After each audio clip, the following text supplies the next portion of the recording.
Good evening, ladies and gentlemen. Welcome to a new episode of Flesh Wound Farce, where we review and discuss your and our favorite comedy films. This is the world's first and only combination trivia host and professional wrestling announcer of Chilean descent. However, if you're in the Santa Ana area, you might know me as the Orator of the Faithful, Ozzy V. And with me, as always, on this program, first in the Northern California Bay Area, world-famous juggler Greg Larson. How you doing, Greg? Doing all right. How about yourself, Ozzy? It's been a day. It's been a day, let me tell you that. Also with us, ladies and gentlemen, Flesh Wound producer Todd. How you doing, Todd? I'm chilling, sir. How about yourself? Probably not. You can tell I'm sweating. It's a little hot in here. I apologize in my garage/studio. All right, ladies and gentlemen, this week we do have the pleasure of reviewing and discussing Throw Mama on the Train, which was released on December 11th, 1987. Todd, do you have a trailer available? Or a TV spot, either way. If you do, could you please roll it? Thank you. Danny DeVito I don't want to say on the phone. All I can tell you is that I killed her last night. and Billy Crystal One little murder and I'm Jack the Ripper. have a special holiday thought for you. I kill your wife, you kill my mama. That's fair. Throw Mama from the Train. This is Cousin Patty. You don't have a cousin Patty. You lied to me. PG-13 starts Friday, December 11th at a theater near And that was a TV spot for Throw Mama from the Train, again released on December 11th, 1987, with a runtime of 88 minutes, rated PG-13, written by Stu Silver, directed by Danny DeVito, also starring Danny DeVito himself, as well as Billy Crystal and Ann Ramsey and Kim Greist as well. Initial thoughts on this: I had always seen commercials for this, but it was always, I guess when I was a kid, like KTLA always had like a block of movies that they would show every Tuesday night, and Throw Mama from the Train seemed like it was on like once a month or once every other month, and I never got around to seeing it. But I knew who Billy Crystal was. I always loved Danny DeVito because I saw Twins at a very early age, and I knew the mama from obviously the Goonies as Mama Fratelli. So I had no idea. I actually thought the majority of the movie was taking place on a train. I was wrong. But very, very fun time. Greg? Yeah, this is one hadn't heard of, hadn't seen trailers of at all. Like I went in blind watching the movie. But I saw the cast and I was just like, this is gotta be a good time. I'm sure there's at least some redeeming value in this. I do have to say, there's a part of this that agitated me. Wait a And second. I'm the one who usually gets agitated. What? I know. This is I know, weird. I know. I'd say slightly irked. There's Was there a a juggler there or something that it was not right? juggling correctly? Not quite. But This is there's the a only time I've drive- seen you get upset. there's a driving situation, and like spoilers, the brakes don't work at one point in time, and you obviously see three pedals, and he didn't try to downshift. Like, come on now, learn how to use your car. Like, if you're in that kind of danger, you'd at least be trying that. So that frustrated me. Outside of that, fantastically fun movie. 90% of our listeners still don't know what you're talking about. Right?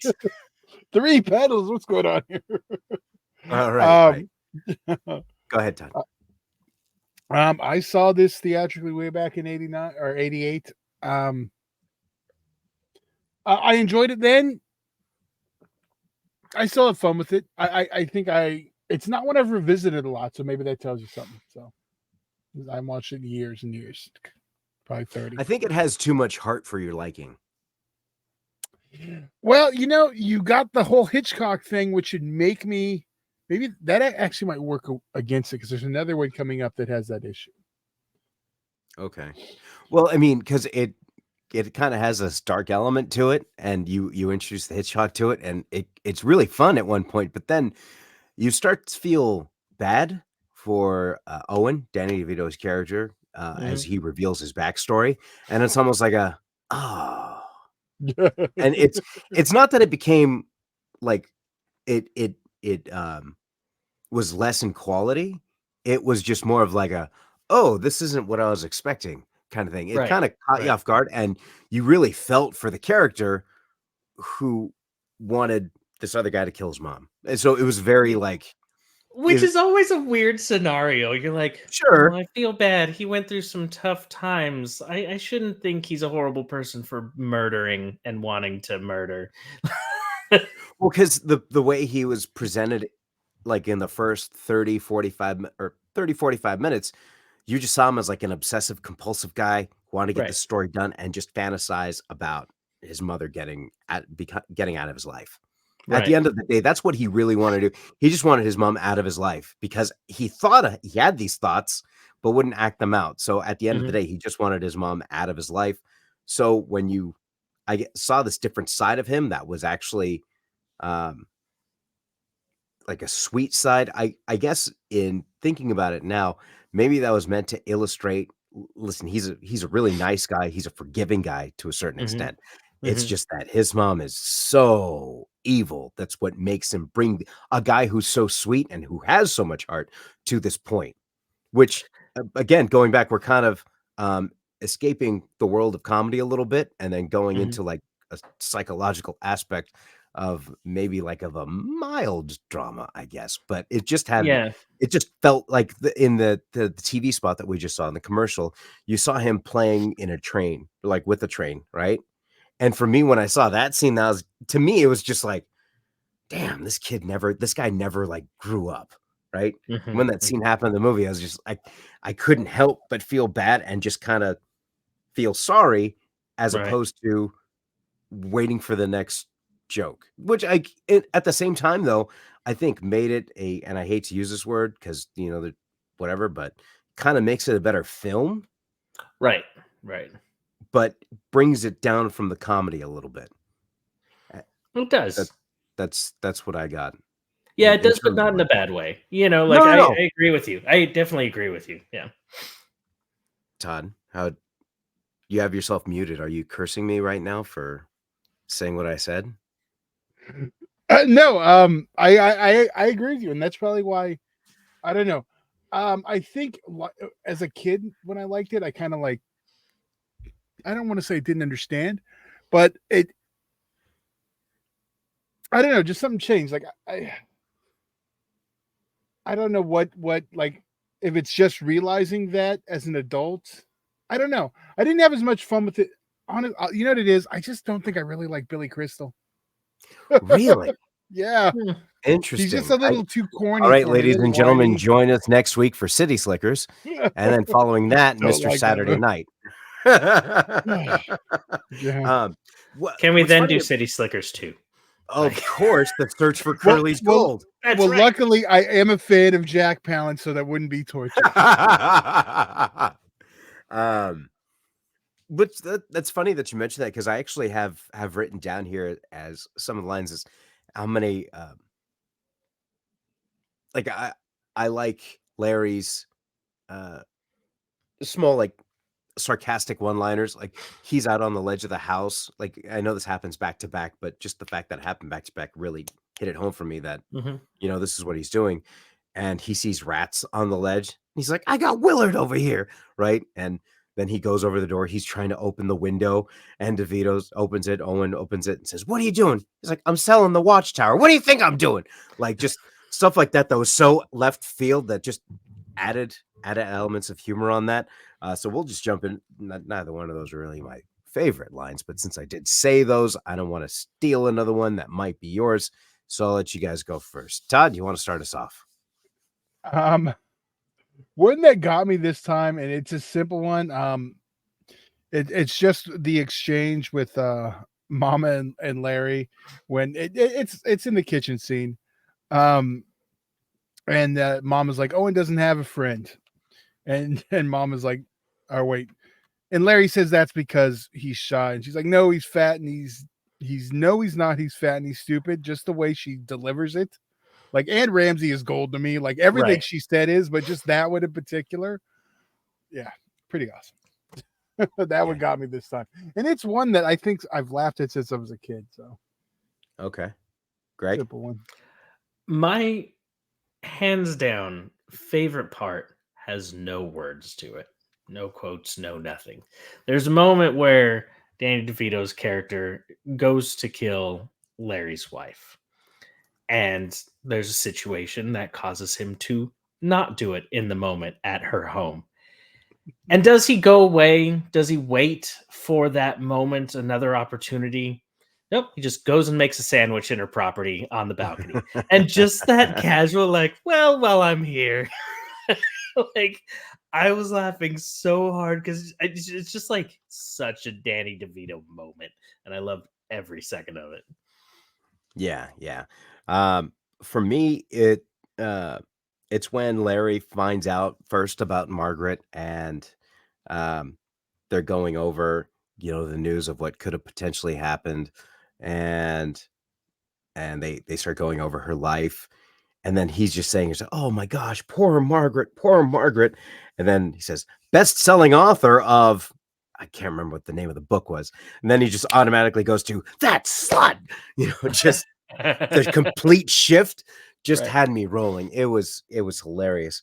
Now, in terms of the movie overall, we did say that once it got you added a little bit more depth to it, while it made it a better film, it took a little bit away from the comedic tone.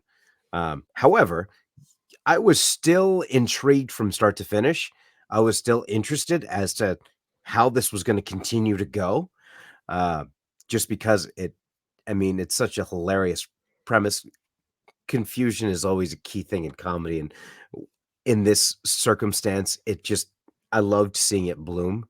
Like, just him in the theater and him getting the idea, oh, that's what he meant, crisscross, right? Mhm. And then just set the tone for the rest of the thing. And from there, it was a fun time. Now, you did have that, like we said, discuss these moments of Owen's character that made you just feel a little bit for him more than you would a traditional comedy. And while that did take away from the tone, I don't think it hindered it as a film. So in terms of how much I enjoyed it, and to each their own, maybe you might not like Billy Crystal, but I am comfortable giving it a 4 out of 5. Nice. Yeah, the heart really did get to me in this film. The comedy was good. It definitely had some funny moments, and it was a fun ride the whole time. Um, but that, as someone who does have like small things from family that's no longer with us, although I don't have the crazy baggage that he has with his mom, it really did hit home a bit in some of the thoughts and the feelings, and seeing in the scene where Billy Crystal realizes this about him, and you can see him like have that switch get flipped on who Owen is. It was a beautiful moment, and I was just like, it's kind of a reminder to us sometimes. Maybe we don't know somebody's whole story, you know. And so as a film, I agree with you. This is definitely a 4 for me. I had fun. I had some laughs. I had some heartfelt moments. Isn't like top of the charts. Isn't one that I'm like, I need to watch this every once in a while. But it's gonna stay with me for sure. Todd. I'm obviously going to be a little bit lower than you guys. I'll take that 2.5. right off the top. I'm taking that one away from Billy Crystal, and I'm giving it a 3. So Okay, that's fair. I mean, but I hate to like do this to you, especially today, Ozzy. There was one thing I had that I was going to share with you guys. I got a little clip from Anne Ramsey, and I don't think you guys have ever seen this, but this is a very famous clip. And I just want to show it to you. It's her great acting chops. It also features Christy Swanson. It's only about 30 seconds, Ozzy, so don't worry. So I will just worry. Why would I worry? I'm really intrigued. Okay, well, here we go. The late, great Anne Ramsey, and a clip from a film I'll tell you after. Damn shids.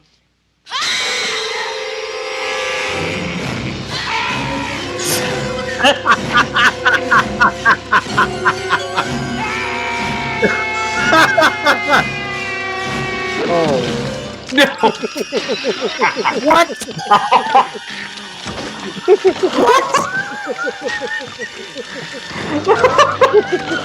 Oh, it just keeps getting better.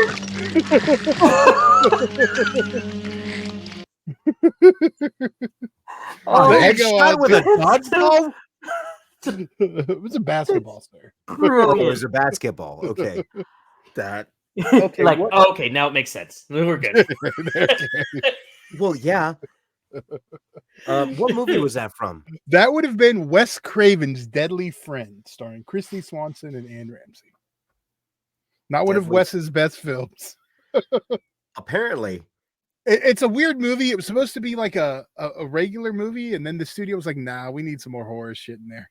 There we go. And now we have Anne Ramsey killed by a basketball to the head. Now, funny story about that. It wasn't on the home video release because it was a little too extreme. So we didn't get that till DVD. So it was on the home video version. They would just cut, like, it just showed her, like, you just saw the ball leave Christy Swanson's hand, and that was it. Yeah, I haven't seen that since I was a kid. So I can't even tell you exactly what happened. You can't, it's not even like this is what happens when you find a stranger in the Alps.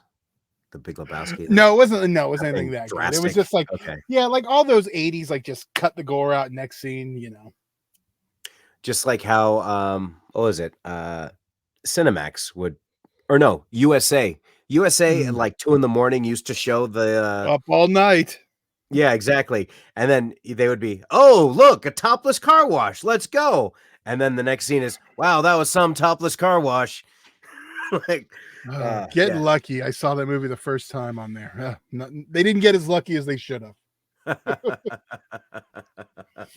All right. So, anything else on this film before we are finished with that? I laughed more at the basketball clip than the other movie. Oh. Interesting.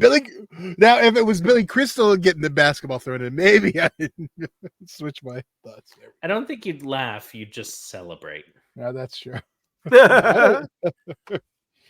He was a fine Oscars host. Great never-ending story. I don't remember that movie. He was great in Princess Bride. There we go. Him and Rob Reiner have got to be close because he had a cameo. Actually, you know what bothered me? I will say this at the very beginning is in the credits, you see special appearances by Oprah Winfrey and Rob Reiner. And I'm thinking to myself, like, okay, so spoiler, next movie we're going to review is going to be Unfrosted, which had several cameos. You didn't see every single one of these names in the beginning. So there's like a surprise element that I felt that they kind of Let out the bag. Yeah. Because if like you see, oh, Oprah Winfrey's going to be in the movie, somebody's going to keep that in mind. Be like, okay, Oprah's going to show up at one point, or Oprah's going to be here, or whatever, right?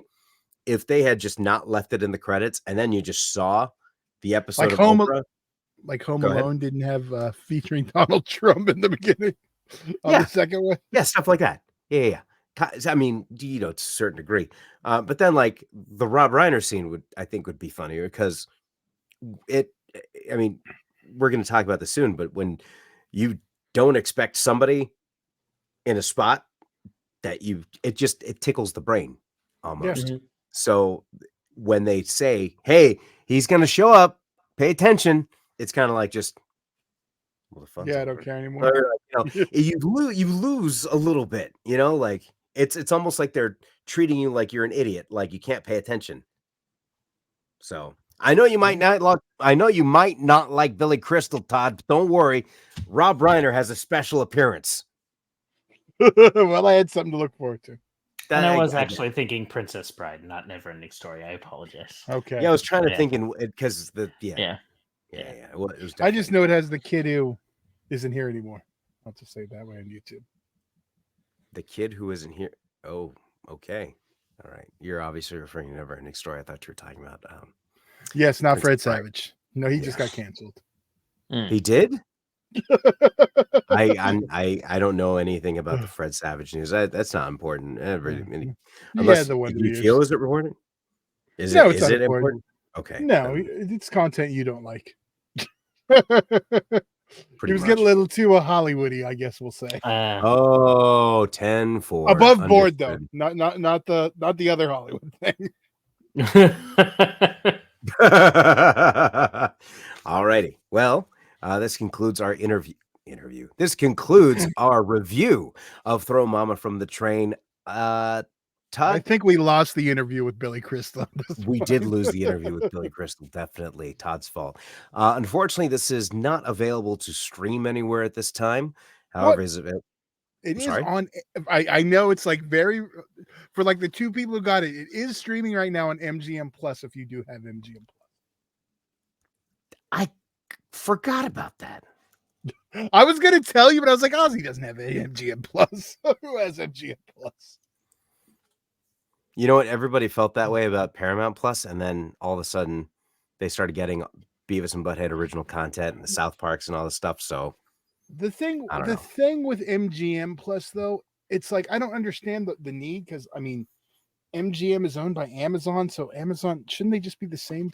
Yeah, I don't No, know. but okay, so it's MGM well, Plus is basically Stars. That's what Stars turned into MGM Plus. So I I don't got know. you.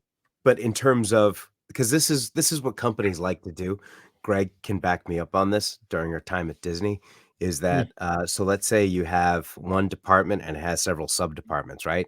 And you might think, okay, so this one, like the top people here, they're going to distribute all the cash evenly, so each little department can operate successfully. Not so much. Every department is left to kind of fend on their own, so it's almost like they're competing with one another. Actually, better example that I should use because I have a closer experience with this is in hotels, for example. So you have one company own like 5 hotels in the Anaheim area, and they technically compete with one another. It's really stupid, right? But it's kind of that. What were we talking about? I just I don't completely know. lost it. Yeah. I think it's too hot in this garage. I need to get an air conditioning unit, I think. That's what it is. So I apologize. Forget what I just said. Done. Deadly Friend, check it out. Okay. All right. Well, that concludes this review. Throw Mama from the Train. Feel free to check back next week for a new episode. And if you happen to be in the Orange County area, we'll be hosting trivia this week. Monday at the Rush Barn Grill at 6:30. Every Tuesday at the Brewery in Placentia at 7 o'clock. Wednesdays in Los Alamitos at Griffin's Grill, currently at 7:30. And at the Honey Pot Meadery in Anaheim. Sorry, I had to think about that last one. My apologies. Brain fart. Honey Pot Meadery in Anaheim at 7:30. Always free to play. Come on out. Have some fun. All right. You guys got anything else before you head out for the evening? Just looking forward to next week, man. All right. Have a happy Mother's Day, everybody. I know it was yesterday, but this is why we have the review of this movie today. I even dressed up for Mother's Day. Look at that. And of course, without all you moms out there, we would have been raised by a bunch of pricks. So thank you very much. For Flesh Wound producer Todd and world famous juggler Greg Larson, I'm Ozzy V. And we'll see you next week right here on a brand new episode of Flesh Wound Farce.